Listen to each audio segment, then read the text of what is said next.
Each year, Microsoft Research hosts hundreds of influential speakers from around the world, including leading scientists, renowned experts in technology, book authors, and leading academics, and makes videos of these lectures freely available.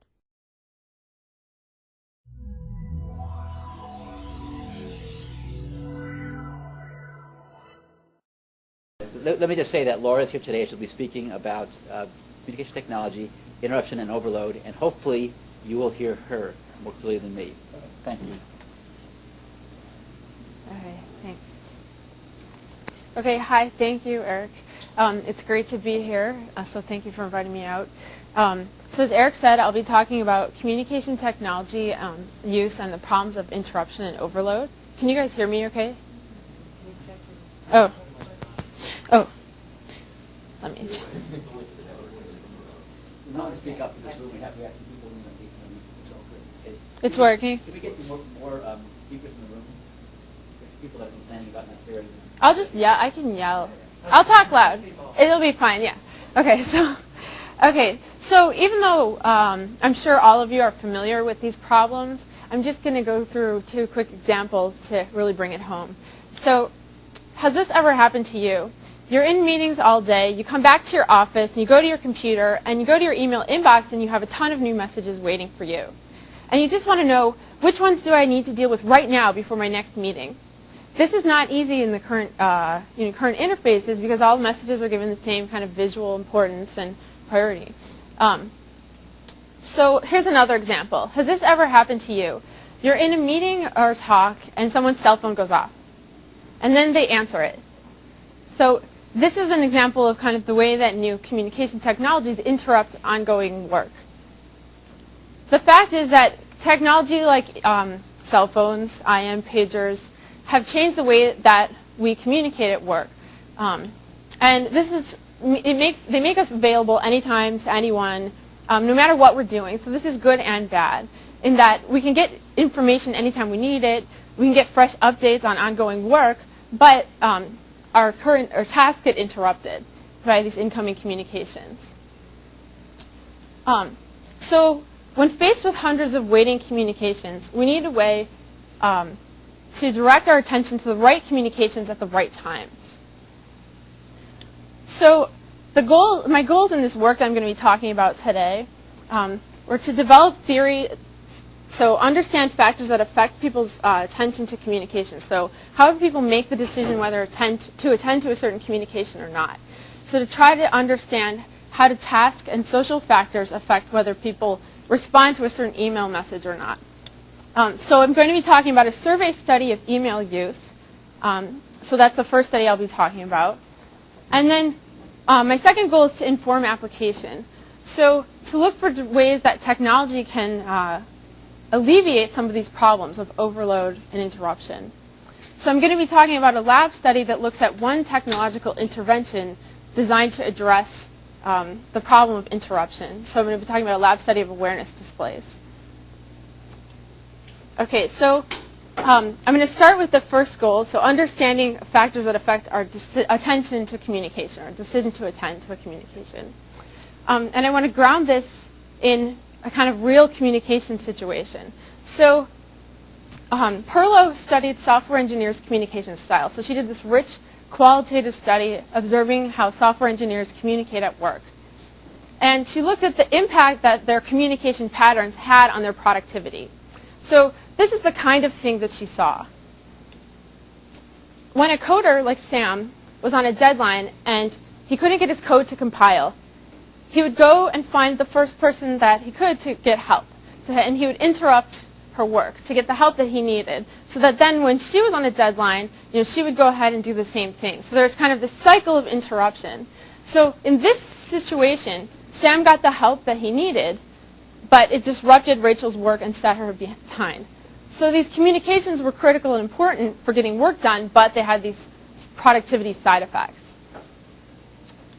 So the thing is, the communication decision in this case was driven by Sam's task demand. So he had a deadline. He had something he needed to complete. And he had this information need, difficulty with the code that he was working on.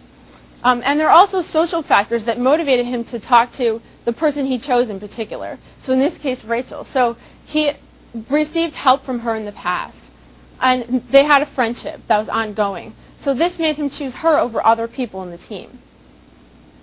So in this survey study of email response, I'm looking at, or that I'm going to talk to you about now, I'm looking at how do these tasks and social demands affect which communications you attend to and eventually respond to.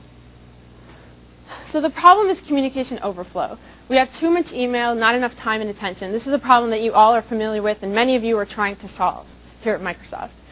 So the goal in the study that I'm going to tell you about was to learn what each individual message means to users to try to aid them in their message level decisions about whether to respond to a message.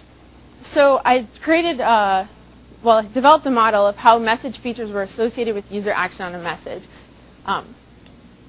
So we know there's a lot of previous work on email use, so we know that people do many different things with their email. They use it to manage ongoing tasks, archive information, exchange documents, schedule meetings. It's a central way that work gets done.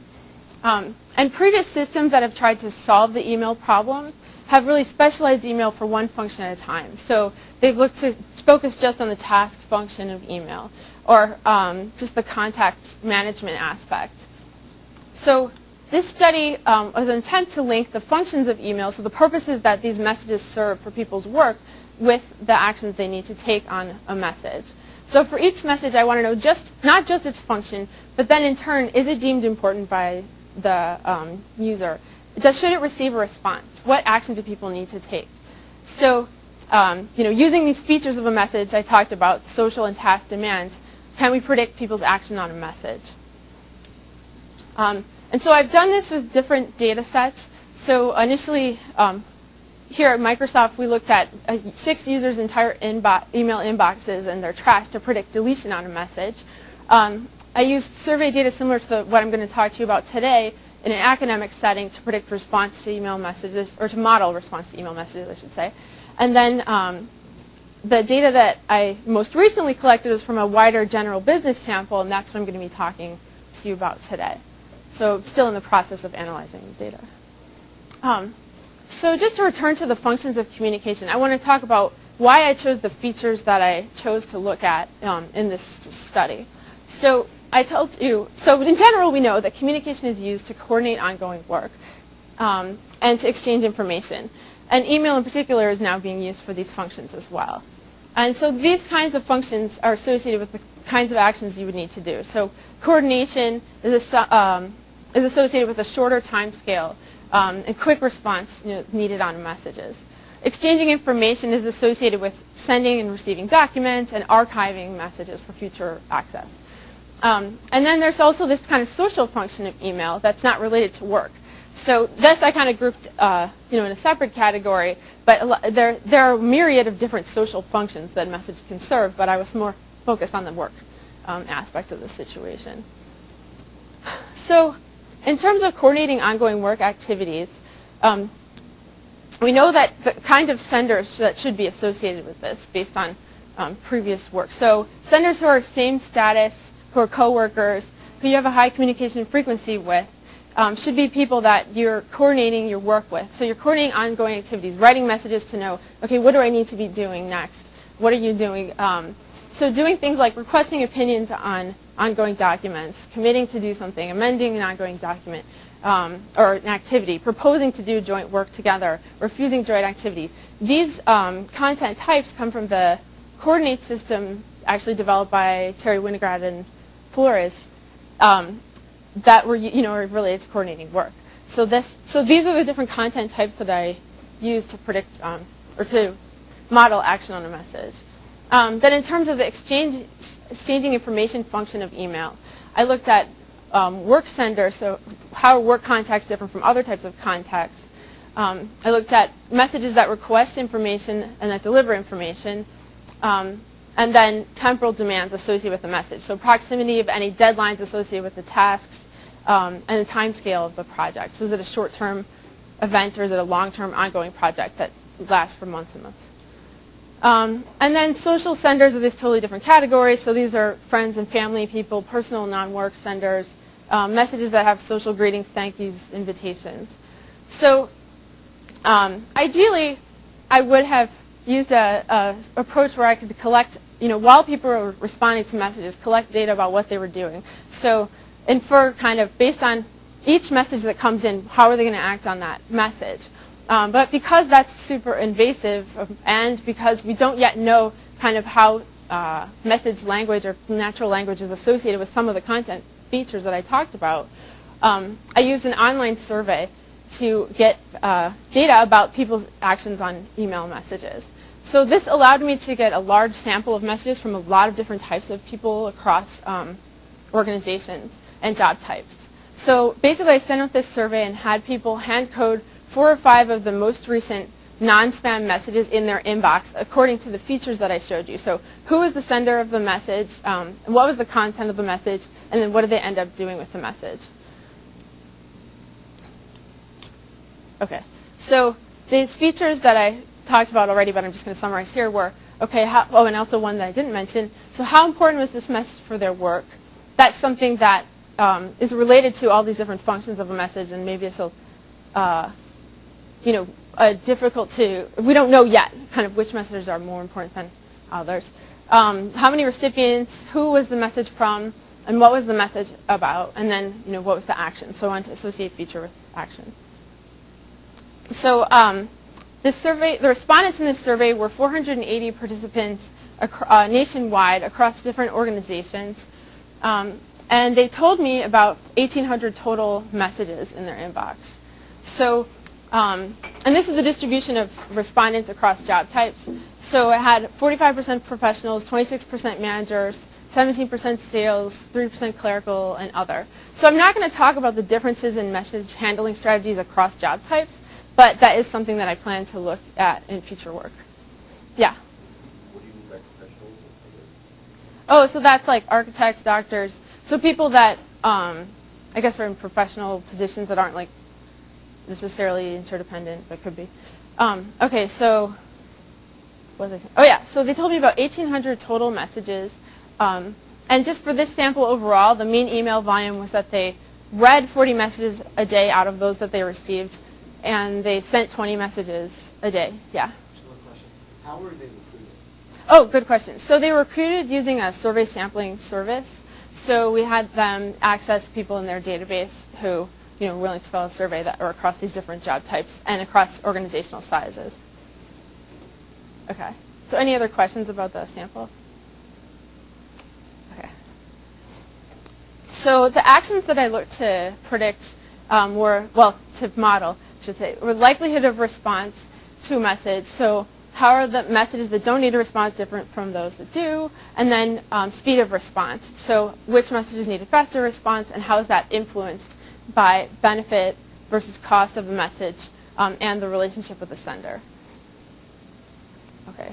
So I just want to mention briefly the items in this importance for work scale. So understanding importance of a message for work is a pretty complex concept. And so I asked a series of questions about that. So it wasn't just how important is this for your work, but kind of these other features around that. So how important is it for the sender's work? What are the urgency of any deadlines associated with this message? How much work is required?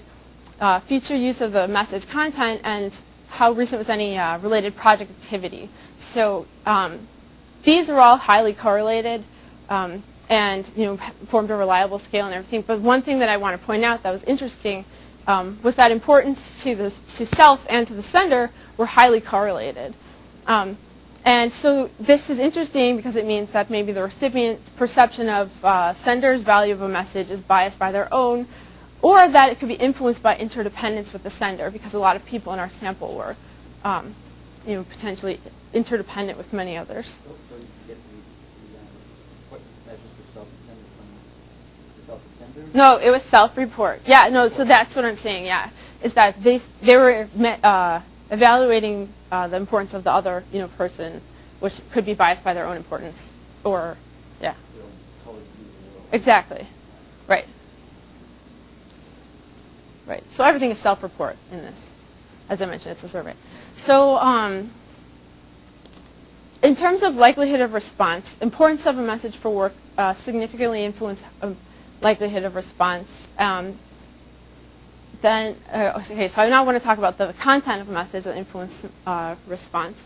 So these are the different content types I talked about that ended up influencing probability of response. So these ones, so it was the message of follow-up that significantly increased the likelihood of response. Was the message requesting your opinion on something, that also influenced the likelihood of response, and then was the message a refusal to do something. So that very highly influenced the likelihood of response. So these are all related to kind of coordinating work, right? Following up on a previous interaction, requesting an opinion on something, refusing to do something. And then the other content types that I talked about didn't actually, they weren't important. Clarification. Yeah. Is this what the person was doing or what the message The was? message. So, for instance, if the message was a refusal, I won't do that. Exactly. And it would likely get a 71%. Exactly. Yeah, right. So this is what is the content of this message that they're telling me about. And refusal is a kind of follow-up. Right. This is saying that's type.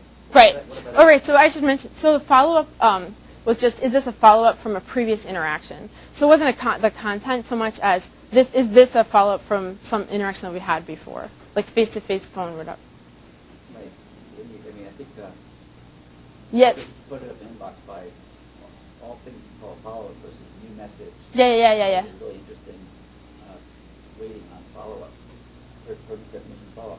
But that's outside of email, like not just email. I should have mentioned that, sorry. So follow-up means outside of email? Yeah.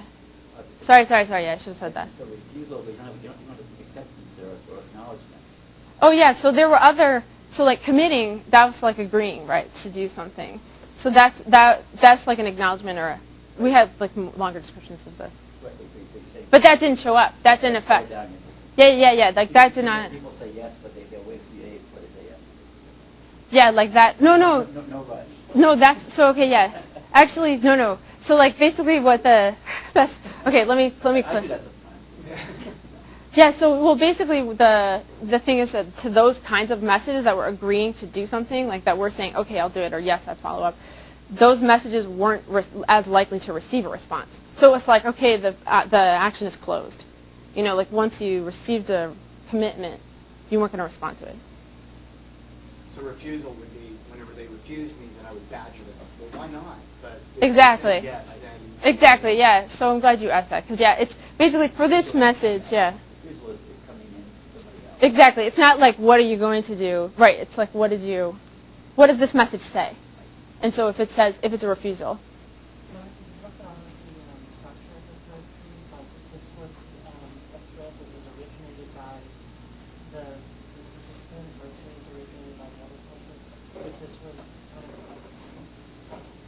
Like from someone else. Yeah. So I didn't look at that, and I looked at it a little bit, but not kind of so at a high level I asked, is this part of an ongoing thread? But that didn't influence this. But, and I looked at, how many people are on the thread. But I didn't know kind of things about the, so was it a back and forth? I didn't know that. But I did know their communication frequency. So yeah, that would be interesting to look at too. Oh, yeah. No, do you want, so I should also, yeah. So, yeah, so basically I used hierarchical linear regression to create this model. So I added in these features, features of that influenced response one at a time to see like how much they changed the amount of variance that was predicted. And actually, so the R squared that I'm showing here, this is R squared. Is 28%. So actually the model of reply only predicts like 28% of the variance on whether you're likely to reply or not. So there are other things in the situation that I don't know about here. with all the factors. Yeah, with all the factors. Right. And is linear regression not just No. Yeah. Because those are the same, yeah. I did them before. And intents are disjoint to either refusal. Oh, no. Yeah. Okay. These are very good questions. Okay, so in fact, a message could be, containing multiple different types of content. So, because an email, that's the way emails are, right? That they can, there's no like limit on what you can. So right, a message could be, requesting your opinion and also refusing something else. But it was just like, did this message contain this type of content?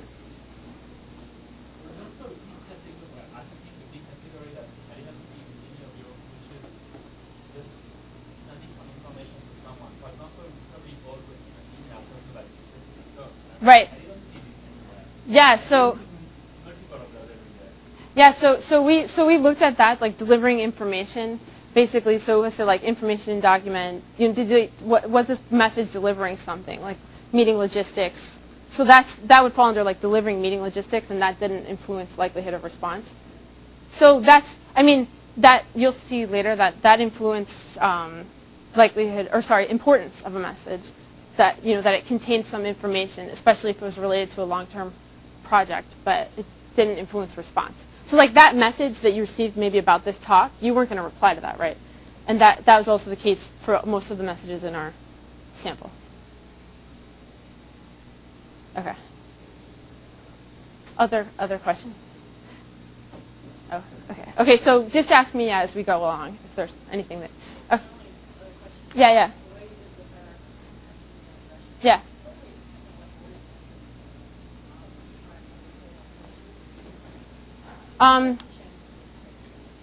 Yeah, basically I just did sender variables and then kind of intent as like blocks, just because I had this theory that those things were right than other things. So yeah, right, exactly. So this is for the full model. Essentially what I'm reporting to you now though is just a regular linear regression. So, okay. Yeah. Sorry, just one last clarifying question. Yeah. Just in terms of the graphic I'm looking at, the 3 yellow boxes are yellow because those are the 3 highest percentages? Oh, no. I'm just highlighting those because they're related to coordinating work, ongoing work. Okay, but the overall conclusion that you're drawing here is that coordination as an issue is the thing that's most likely to generate a response. That's kind of the net conclusion you're drawing from this conclusion. You could draw that conclusion, yeah. These types of coordination content, I should say. Yeah, so that's just, that's just to show you that, yeah, these are, so I'm going to show you next. This type of content was related to exchange, exchanging information, that function of, communication. So, if you received a request for information on a long-term project, you were significantly more likely to respond to that. So that was also one content type that was important. You can take a poll right now. People sending email right now. How many are coordinating? Raise your hand, Danielle. Yeah, exactly. Are you coordinating or are you coordinating? Yeah, so that's just like a high level, right? So, and then finally, social content was also, indicated that the message was more likely to receive a response. This is completely like a non-work related type of content, but still people, felt that they needed to respond to that. Okay, so in terms of the different sender, who was it that sent this message? Interestingly, all of these different sender types that I thought would be important weren't. So, and in fact, higher status senders were less likely to receive a response to messages in the sample. So I thought that that's pretty weird. And it could be because, perhaps those messages are deferred response or they're responded to outside of email. But I also looked at the speed of response, so that, this is just whether or not the message is likely to receive a response. So it could be that there are also like managerial directives just coming, like this meeting notification that aren't. Exactly. Higher status in quotes, was that off an arbitrary, or was that actually according to the label of the user? Oh, the user was asked, so is this person, in the organizational structure, is this person higher than you, same level as you, or lower? Yeah, basically. Right. So it could be that it could be part of the measure too. Or it could be that there's some other aspect of status that I couldn't measure in a survey, that if you ask, someone.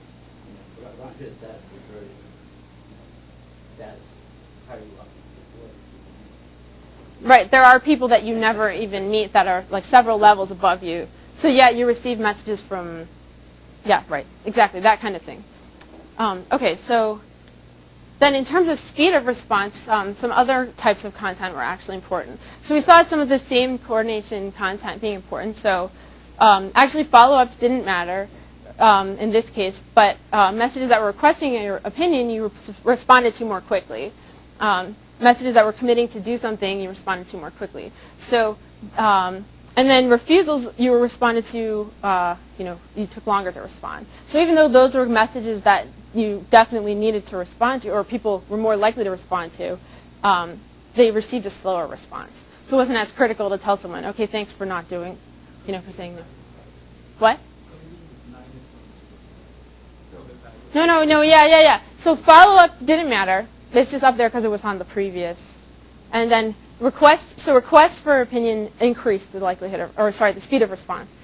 So messages that were committing to do something were responded to more quickly. And then messages that were... Yeah. Sorry, that's confusing. Yeah. So this one doesn't matter. Yeah. So messages that were committing were more likely to be responded to. Messages that were refusing, not more likely, were responded to more quickly. Messages that were refusing something were responded to more slowly. Yeah. It sounded like... Oh, I expected. You're not likely to respond to a committing message, but if you do, you're going to do it fast. Exactly.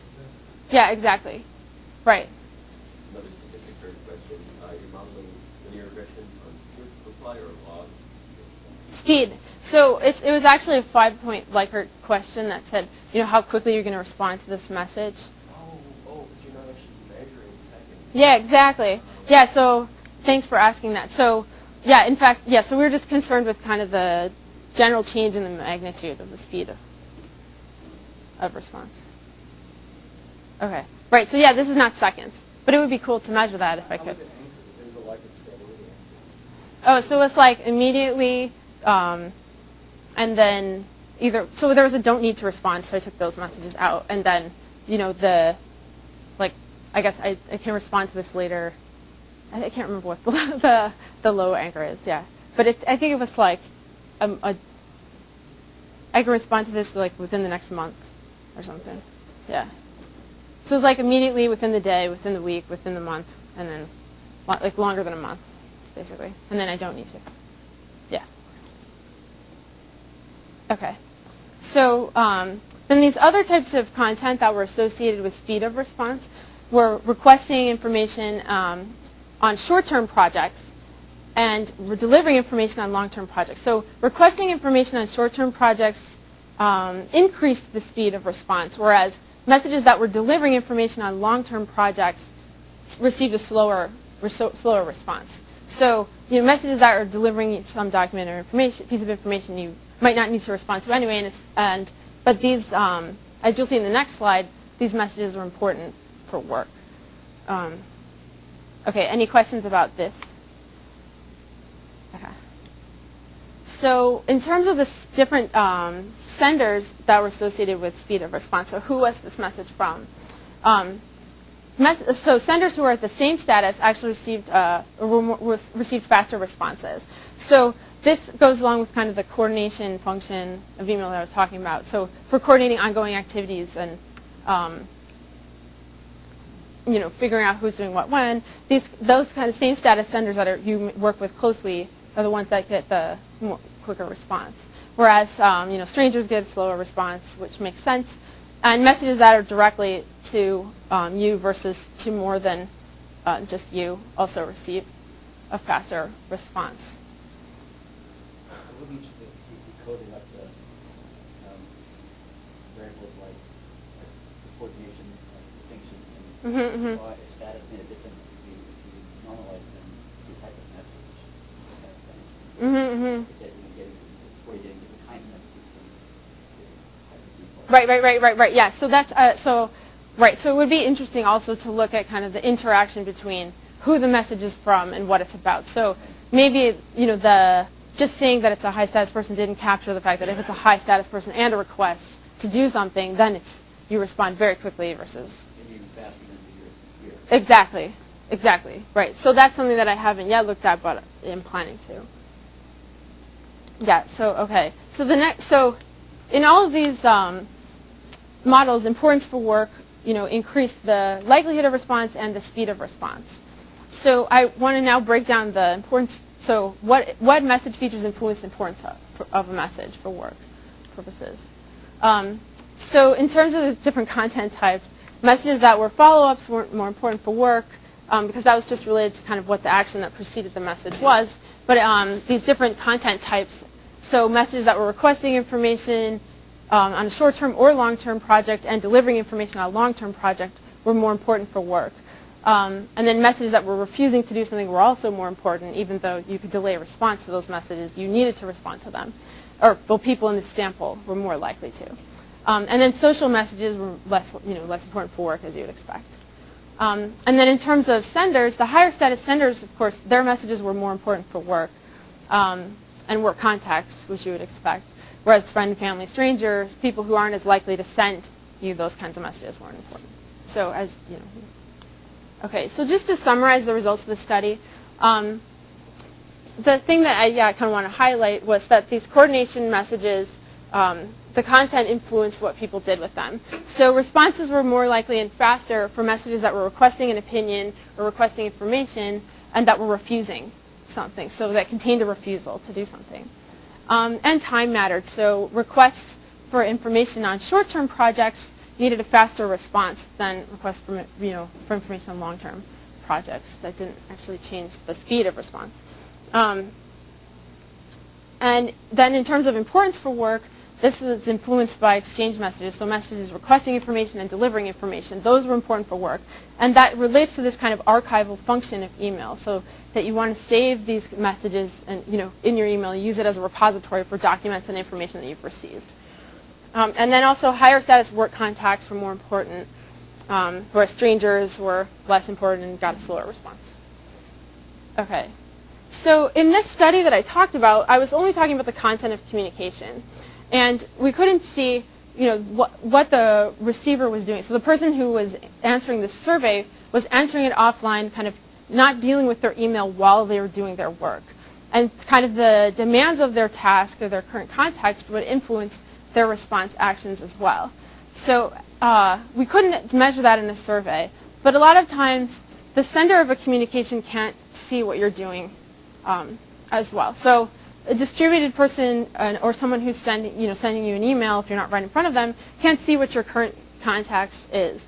In the next study, I'm going to talk about that. So previous work that's kind of looked at how communication is dealt with within the context, so these problems of interruption that I talked about at the beginning of the talk, has focused on the recipient of an interruption and the disruption to their current task. And the thing is that previous work is one-sided, right? Communication is a two-person thing. So it involves a sender. And it's driven by the task and social demands of the sender. And as you saw in the previous study, recipients don't always infer correctly kind of those tasks and social demands of the sender, right? They maybe are biased by their own task demands. And the thing is, actions on both sides have effects for both people's work. So the timing of a communication affects the receiver's work. So in that example from Perlow's study on software engineers, when someone runs into your office to ask you for help on something, that disrupts your work and sets back your work schedule. So that affects the timing of when they do that affects the receiver's work, right?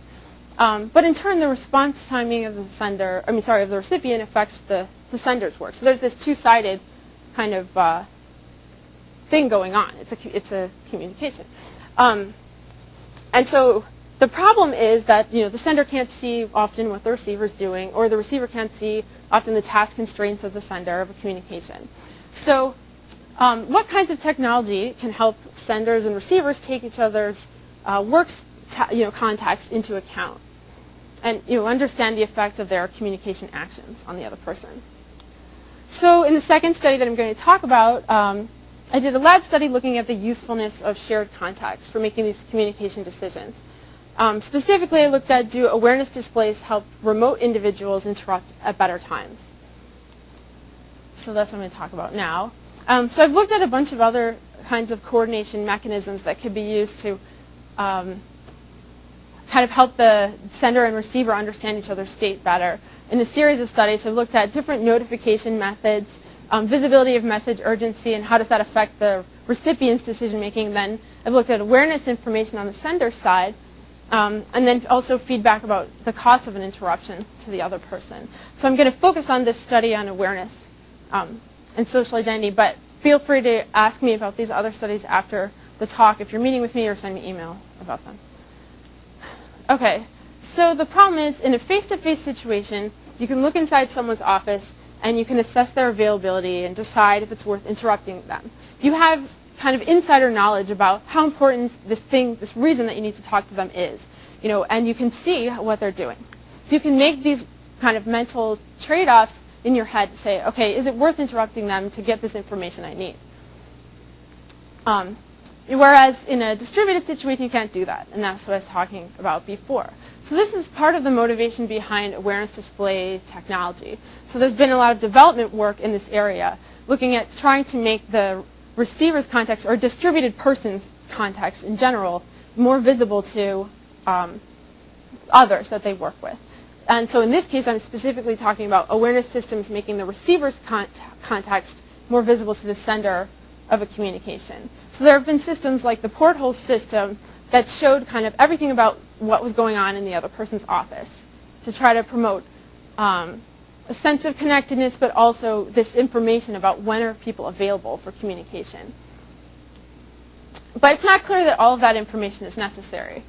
So there are kind of a range of granularity in terms of the information that you can give about someone's current availability.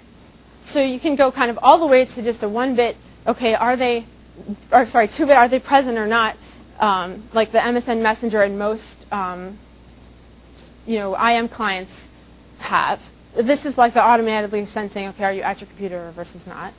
Or you can kind of have this middle ground abstraction representing, oh, are they present? How long have they been idle? Where are they right now? So there are different levels of information you can give another person about how busy the receiver is. But it's also not clear that people would actually use this information to interrupt sensitively. So even if you show someone kind of, this person is really busy, they may just interpret that as, okay, they're in their office, I'm going to go talk to them now. So the question is kind of under what conditions are people going to actually use that information if you give it to them? So the high-level kind of research questions in this study were, first, are awareness displays useful for timing communication to be less disruptive? Do people need incentive to use displays in this way?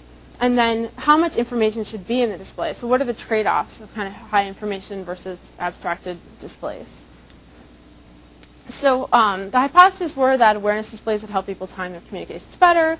They would need a social incentive. In this case, I use social incentive in the form of a team identity and shared rewards to investigate whether that would increase the use of the displays.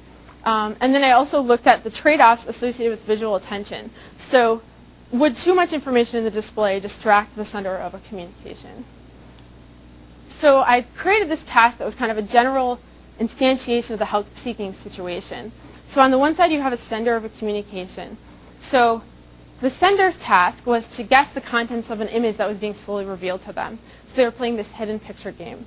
And this task was continuous attention in the aspect that larger portions of the picture would reveal and then hide again. So if you weren't continuously attending to the picture, you would miss kind of this information, about what the contents of the image was, and in turn guess it more slowly. And then on the other side, the receiver had some information about the contents of the image that the sender was trying to guess. So they were an expert, in a sense, with that information that the sender needed. But they were doing their own task. So they were doing this jumpers game task that has been shown in previous studies to be susceptible to interruption, where they have to save jumpers who are falling off of this building by carrying them across the screen into the safety on the other side. So this is also a continuous attention task, and it's dynamic in that jumpers continue to come off of the left side of the screen. So messages from the sender, the sender person in this experiment could ask questions to the receiver about what was the contents of this picture. But those messages would interrupt the receiver's task. So they would cover their screen until they answered. So, and then they could say yes or no, back to the question. So to look at that first hypothesis about would displays actually help people or cause people to interrupt more sensitively, I varied the amount of information in the displays. So either they had this display with no information, they had this abstracted level of how busy the other person was, or this full information about everything in the other person's task. And then to look at the second hypothesis about social incentive, I varied their identity with the other person. So either they were told they were on a team with the other person, so they had these matching jerseys and a common team name. And this is kind of the way that social identity is manipulated in social psych experiments. Oh, interruption. So, I'm going to see how they're going to answer. So, and they also had joint rewards. So their performance, or their rewards were based on kind of both people's performance in the task. Versus the independent condition where they had individual rewards, non-matching jerseys, no common identity. Oh, yes, and they were in separate rooms, so they couldn't see. Yeah, exactly. So they were just told that to control, so just to control for any experimenter effects, and that's why they still had to wear a jersey and everything, so that it wasn't like it was jersey wearing that made people use the displays, basically. Yeah, and so they were in separate rooms. Yeah. Okay, so to look at the third hypothesis about visual attention in displays, as you saw, I had this abstracted level of information about how much workload is in the person's task, and then this full representation. So I wanted to look at the amount of attention that was required to look at this full display that had kind of more visual elements, more animation, motion. So I used an eye tracker to record gaze direction and duration of gaze. Okay, so it was a between and within design. So the team identity was manipulated between subjects. So each sender in the experiment felt that, or were kind of told, you're independent or you're part of a team with the other person. And I should note that all the receivers in the experiment were told you're part of a team with the other person, because we wanted to control for any reciprocity effects, and we wanted them to equally weight the incoming questions against their current task. And then the displays were manipulated within subjects. So each sender saw all three information displays. So there are a total of 26 pairs in the experiment, 13 in the independent condition and 13 in the team condition. Okay. So to look at that first hypothesis, did awareness displays showing a recipient's workload improve the timing of communication to correspond with periods of low workload? I looked at the communication timing, so how many jumpers were on screen when a communication was sent, which was corresponded in this task to their current level of workload. And then I looked at receiver performance, so the percent of jumpers that the person they were interrupting ended up saving. So in terms of communication timing, senders timed their communication more sensitively when they had the displays. So it didn't actually change across the two displays. Basically, the no display condition was different from both the abstract and full condition, but there was no difference between having all that information about everything that's going on in the task. Okay, and I'm going to show the other and then ask if you guys have questions. So in terms of receiver, so in terms of receiver performance, the fact that in the no condition messages were sent when there were more jumpers on the screen resulted in lower performance in the no condition versus the abstract and full. So senders dropped the kind of the amount of asked questions when there were less jumpers on the screen in the abstract and full conditions, right? And that resulted in more jumpers saved for the receivers in those conditions. And there's no difference, again, between abstract and full here. So even though looks like there's a slight difference, that wasn't significant. And it wasn't going to be significant. Okay, so any questions about these measures or this result? Yeah. I have a question about background or comparability among subjects. Trying to control, given that it's an experimental design, trying to control compounds and whatever else. Yeah. So familiarity with multitasking activities, for example. And comparability, basically, in terms of trying to, Yeah. So. Yeah, I measured things like, well, I had a pre-questionnaire where I asked people, do you play video games on a regular basis? Because that influences, for this task especially, your ability to save jumpers, but in general, reaction times. So I asked that just to check, and those people were different in their performance on the jumpers task, but because it was within subjects, I was able to control for those individual differences, so that this is like controlling for basically one person's ability to multitask better. Yeah, sure. The pairs, you swap the pairs, or was one person always Yeah, so it was one person was always the sender and one person was always the receiver. But I counterbalanced the order that they saw these displays, so it wasn't like they saw no, then they saw abstract, they saw full. It was counterbalanced so that they saw all, well, that I had equal numbers of people in all orderings of displays. Was there a difference in the number of interruptions sent? Across the conditions? No. There was a difference in the rate of interruptions sent, but I couldn't tell you like off the top of my head exactly what the, but yeah, there was, so they dropped in basically how quickly they were sending, so like how, how quickly they sent interruptions. So like in across the case of the network, what I'm trying to get a sense of is for the sender, the person trying to guess the count or whatever. Yeah. If they don't really have a good idea of what the other person's doing, they're just going to be firing out questions. Mm-hmm. And if they've got like some sense of, the other person's kind of busy, they might be a little slower. Yeah. So that did happen. I mean, the fact that when they saw those displays, they asked questions at a slower rate. Okay. So what's your sense for on the results you see on the full if you look the performance metric, the objective function? Uh-huh. Really bad to the guy on the stretcher, but it's okay to take one on the animal vision path. But right now, you people sort of face the goal with Yeah. how bad things were on either side of a shared notion of score. Yeah, so that I think that would change what they do. I mean, definitely. So, I mean, so I tried one version of this, like not to go too far, but anyway, I tried one version of this where they basically saw a cost, of their actions. So it wasn't like they saw the number of jumpers. It was like equal to some cost that they were going to pay right at the end, or money they were going to lose if they asked a question at that time. Like they paid for questions basically, and basically just depending on what the payment function was, that changed exactly how they asked. But a payment function in some ways wouldn't be an easy thing to decode from the state of the recipient of the partner. Yeah. And there's some sort of simple rule like more than 3 guys fall and you're in big trouble, you lose 25 points. That's good display. Yeah. I think. That would make the full play more meaningful. Oh, you mean like if they knew that there were kind of patterns or more detailed things going on in the other person's incentives? Yeah, but it's shared incentive. In other words, pair eat the same food, you're sharing. Yeah. It's a particular scoring model that easier to see from the full display than having. That's what they were doing. I mean, they were sharing an incentive. So like the guy. I understand that, but you could think you warp that and change the cost function with 10 more different details of that whole display. Yeah. I think so.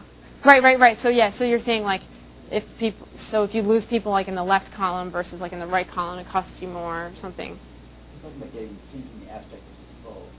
Yeah. So like if there were detailed features of the task that you needed to see in the full, that meant more. Yeah. And I think like the thing is in this task, I mean, what you're asking, I'm going to talk about at the end, in the end of this, but yes, I mean, the nature of this task is such that there's one aspect of the task that related most closely with like the impact of interruption, and that's like how many jumpers are on the screen. So that was what we showed people in the abstract display. But if there were other features of the task that were important too, you could try to show those also in an abstracted fashion, and then see kind of directly is it being able to kind of just look naturalistically and infer or is it that it saves you something to be able to see it in that graphical method. Yeah, so I think that would be kind of the next step out of this. Yeah, I mean, people that worry about privacy might be soothed to hear that the key aspects could be abstracted in a task that would give people deliberative power to reflect about best time, not just seeing a score or a bar graph saying they're busy now and so on. Right, exactly. Yeah, so that's kind of what I was trying to see here. Yeah, exactly. Yeah, so.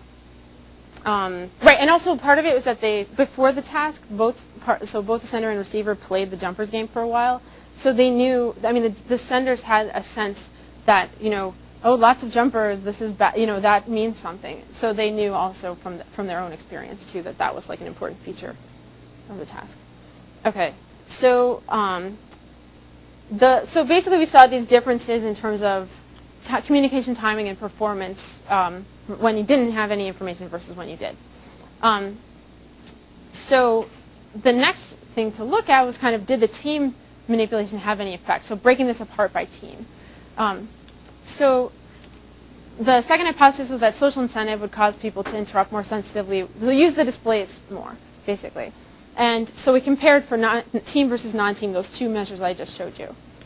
So basically what the results showed is that, okay, for communication timing, so how many jumpers are on screen when a message is sent, only the team senders actually dropped communicated more sensitively. So the dark bar on this graph is the team senders, and the light purple bar is the independent senders. And so this is number of jumpers on screen. So the team senders, once they had information about how many jumpers were on screen, actually asked questions, when less jumpers were on screen. So it's only team people. And then in terms of performance, that in turn, resulted in higher performance for the recipients under the team condition. Yeah? Did repetitiveness increase the person's willingness to be sensitive? I.e., okay, I've asked you once, I asked you a second time, but a third time I might want to be a little more sensitive. Yeah. 3 times in 4 minutes. I didn't look at that, actually. That would be interesting to look at.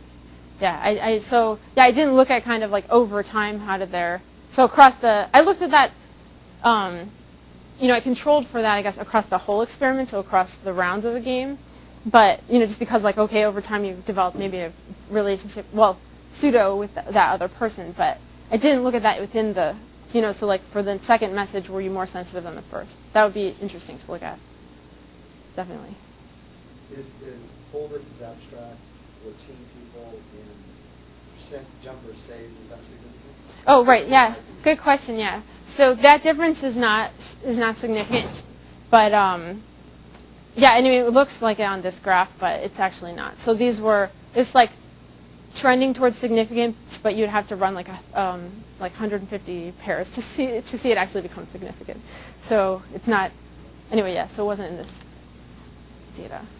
Okay, or no, actually like 500, anyway, a lot of pairs. Okay, so basically the results showed support for hypothesis 2, that social incentive actually caused people to use the displays more. And then finally, in terms of visual attention, I looked at, did they look more often at the full display than the abstract, and then was each glance kind of longer? So was their cognitive load higher for that display? So in terms of how much they looked at that display, the red bar is the display condition, blue bar is primary task. So in the abstract condition, so basically there was this drop in how much they looked at their primary task and an increase in how much they looked at the display area in the full condition versus the abstract. And then in terms of cognitive load, the full display was then more difficult to process. So we measured that looking at how long each individual glance was at that display. So that is kind of related to how hard it is for them to extract information from it. So the full display was more difficult for them to process, and then in turn it made the primary task more difficult as well. So the glances were longer at the primary task area. Okay, so that kind of supported hypothesis 3, that more visual attention increased the cognitive load. So just to kind of review the conclusions and touch on that point that Eric brought up.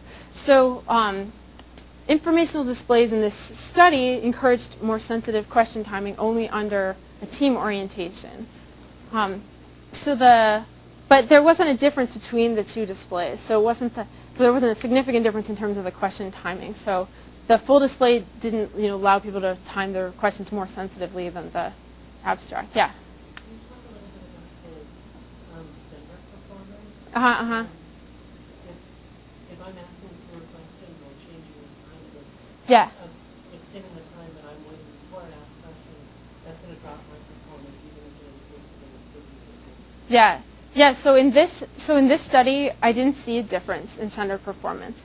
So it may be because they still asked the same number of questions, even though they spaced them out more. But that was weird because in a previous study, I did see a difference in the sender performance. That the full display, they took longer to answer questions. That kind of what drove me to use that eye tracking measure to see if it was just that they were distracted. But then I didn't get the. Yeah, it could be that Mary Ed and I saw it very well ago. It could be the nature of the primary task. Yeah, exactly. Visual, it's a pre-attentive task, looking at a big pattern and responding versus finding out where you were and starting over again. Exactly. Place. The different task may have shown the sender hit on the cognitive load. Exactly. Right, exactly. Yeah, so we were looking at, okay, visually, like, do they look away? But then, right, the cognitive load increase would show up maybe in a more memory-intensive or short-term memory-intensive task. Visually attentive task as opposed to a pre-attentive. Right. Yeah, so, so it could be totally dependent on that. Okay. So, so kind of the conclusion that we can draw from this, at least for these kinds of continuous attention tasks, is that the abstract information display optimally trades off distraction for better communication timing.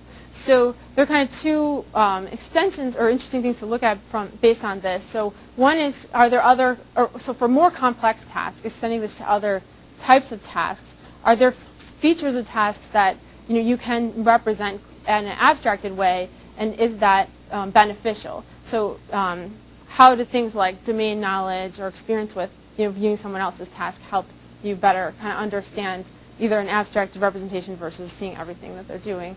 And then kind of what other functions do these displays serve? So the original media spaces displays that I talked about were kind of supposed to serve this also social function as well, so make people feel more connected with the distant other.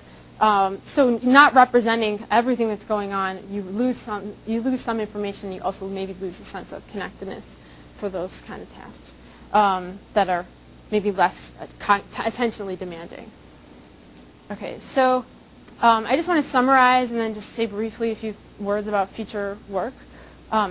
So my goals kind of overall, as I said at the beginning of this work, are kind of to develop theory about the factors that affect whether people attend to communication or not, and whether they initiate communication or not, and then use that to inform applications. So to try to suggest directions for technical and design efforts to alleviate these problems of interruption and overload.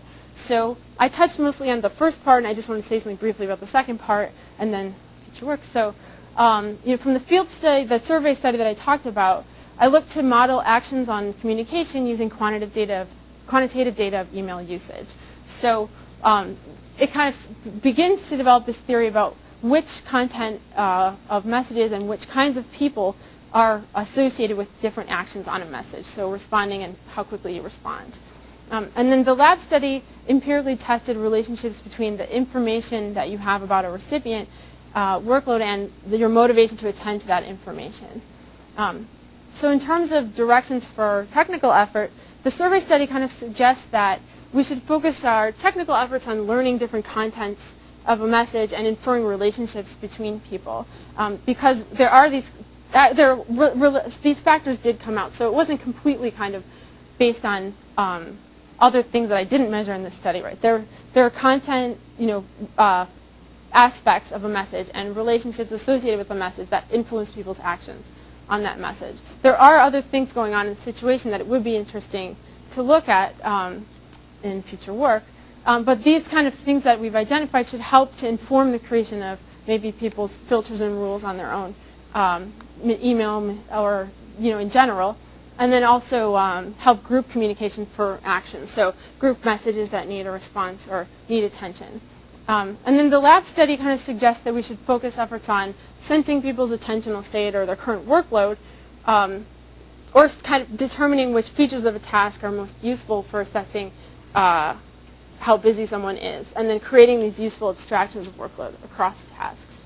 So trying to understand kind of how does this extend basically to other task domains.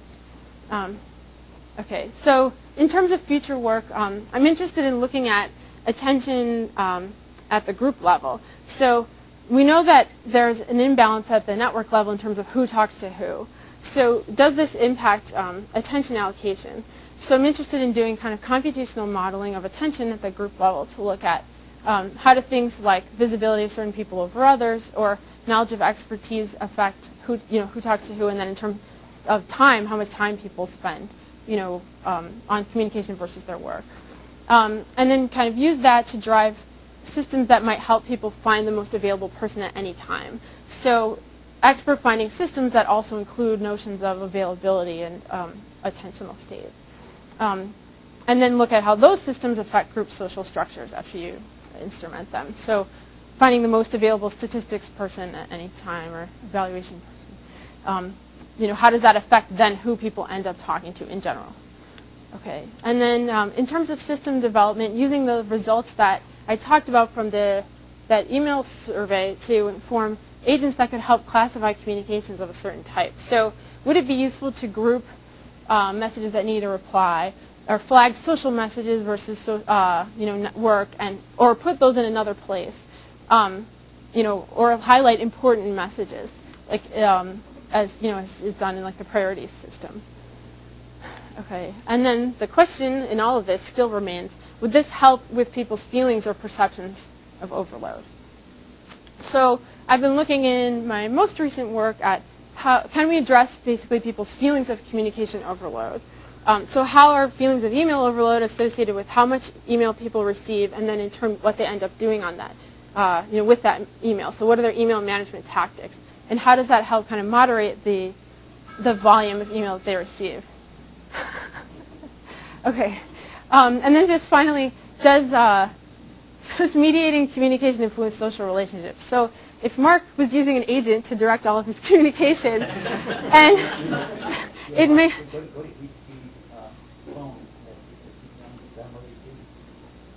Yeah, so if he was using that kind of system, and it made a mistake, like right now it called him in the middle of this talk, would he... Yeah, exactly. So does he get angry at the system or the person who's behind that communication? So that I'm looking at that, but I'm interested generally in kind of understanding the social or the quality of life or feelings associated with those kinds of system mistakes. So how much kind of inaccuracy can people tolerate when it comes to communication? Okay, so that's it. So thanks for your time and attention, and please ask me more questions now. Yeah.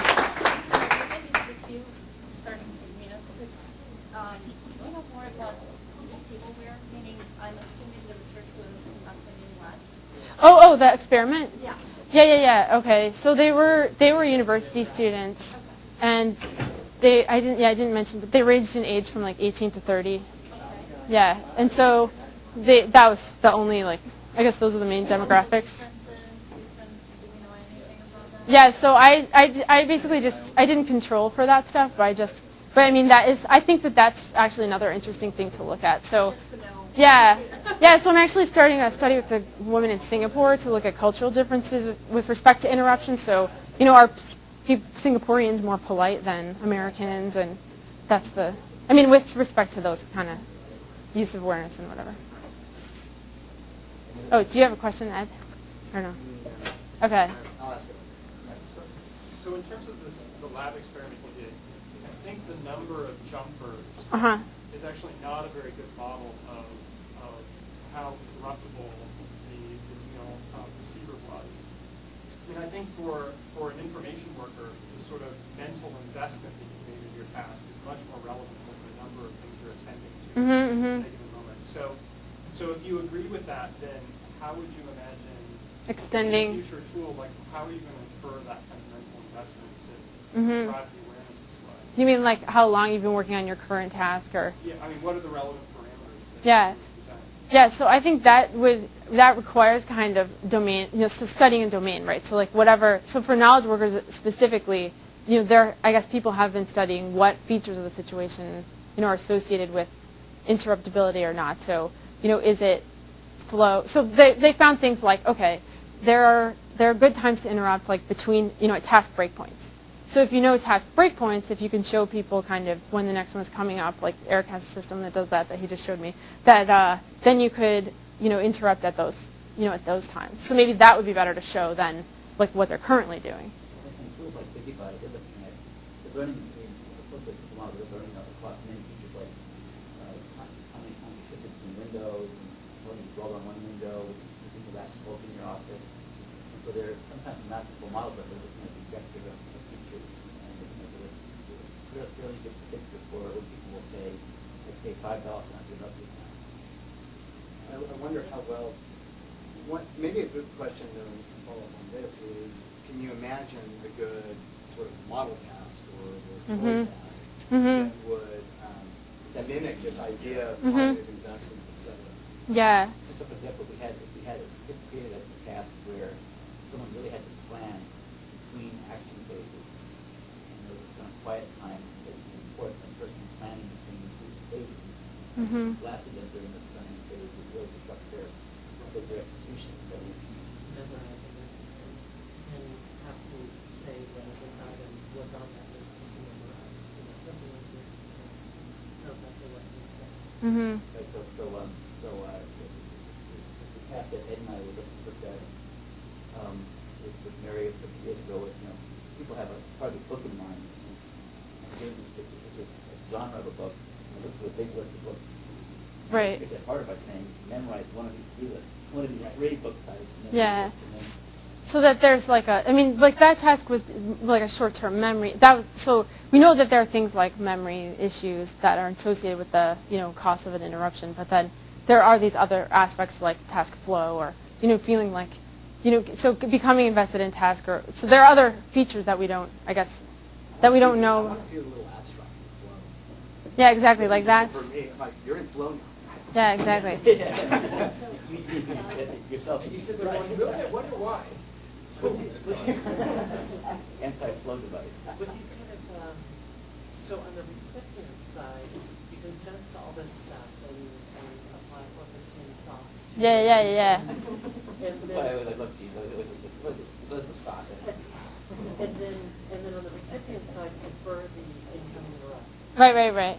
Or You can do this. Or you can take that information and feed it over to the producer side. Exactly, yeah. Presenter side, and inform them and then let them evaluate. So these are two really different Yes. types of systems. Yeah. And what do you Yeah. Yeah, so, part of the benefit that you get from using the, awareness, so feeding it to the sender, is that the sender has insider knowledge, right, about the importance of what they're currently doing. Whereas when you leave it up to a system, it has to be really good, maybe. We don't know how good it has to be yet, but to, infer kind of, okay, this is important enough. So there's this aspect of how does this fit into the rest of the work that's going on that people already make those kind of decisions all the time with other people, but it's harder to represent in a system. So I'm not yet convinced that you can just say, okay, let it deal with everything, let it deal with everything that I need to say to the other person. So that's a problem with the recipient side of the system, but when you copy the information over to the sender, Yeah. the sender has to interpret it. Exactly. But also, the recipient has lost some privacy, which is another cost. Yeah, so there are those kinds of trade-offs, but it's like, what do you gain, I guess, out of it? Just as a general question, how do you think you would evaluate that? How would you think you would compare those things? Are there ways of methodologically trying to investigate that question? How do you quantify a sense of loss of privacy? Yeah. No, I think that, there's a bunch of different things going on, right, in that situation. Like, the thing that I focused on here was just performance. So it was like cost of the interruption, attentional load, on the sender. And that is part of what you were saying, but then, those kind of things about feelings of privacy and then, like, trust of an agent or, feeling like you're missing some incoming communication, those things, they aren't, I guess, represented in this situation, but...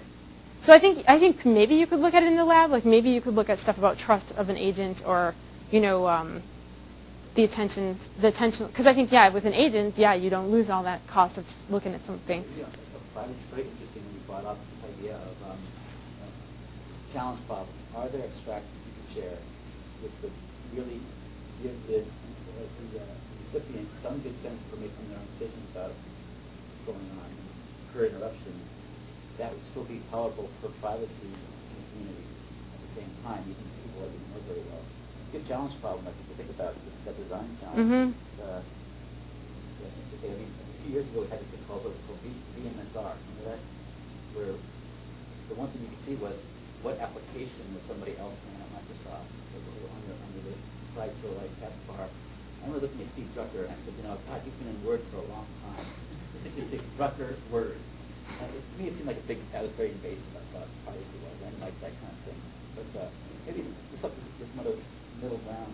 Yeah, right. And that's that's part of the benefit of like the aggregated abstraction that would show, okay, he's 5-point busy now.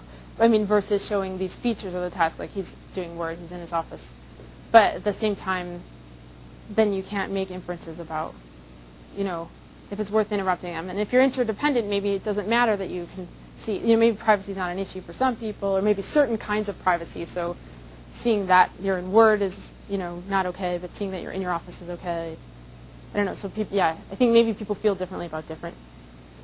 I think people are looking at that, studying that. Right now, if you cover on this and saying that somebody in Outlook, you can see right away that they're acting in Outlook right now, or if they're not, when they were last in Outlook in 20 minutes, they'll see your message or work that. And they'll come out this morning about what are the privacy issues versus direct inspection issues there for coordination values that come up there.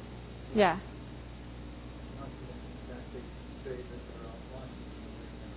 Right. Not with coordinating. You're in Outlook, most are in Outlook. So that's another issue, is that takes away kind of that. Yeah, you don't get that plausible deniability once you know, I guess, more detailed information about. I sent you a great message, it was urgent, you were in Outlook, and you didn't answer me.